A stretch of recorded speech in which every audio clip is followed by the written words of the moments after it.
বন্ধুরা, আজকের আমি একটা রেসিপি করব।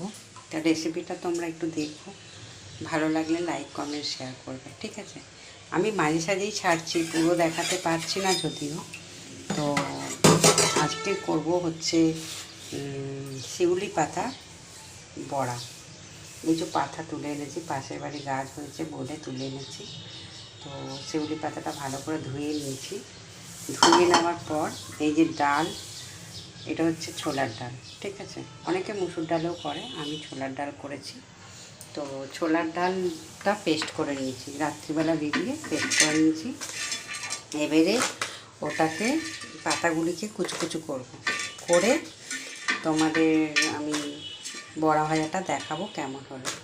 আচ্ছা, ছোলার ডাল, ওর মধ্যে আরও কী কী লাগছে না, হলুদ গুঁড়ো, লঙ্কার গুঁড়ো একটু সামান্য, আর একটু কাঁচা লঙ্কা কুচি ঝাল ঝাল হওয়ার জন্য। ওটা একটু তিতো তিতো মতো, ঠিক আছে? খেতে খুব তিতো, মানে টেস্টি লাগে, মানে আর খাওয়া উপকার। ওই জন্য ভাবলাম যে বন্ধুদের একটু দিই, বন্ধুরা যদি যারা খায় না তারা ঠিক খাবে। এরম করে খেয়ে দেখো, খুব ভালো লাগবে, ওকে? আর তো আমার রেসিপিটা ভালো লাগলে তোমরা একটু শেয়ার কমেন্ট করো, ঠিক আছে? আর আমার ভিডিওটা ভালো লাগলে তোমরা একটু সাবস্ক্রাইব করো, ওকে? Tata, bye bye. আমি রেসিপিটা বড়াটা দেখাবো।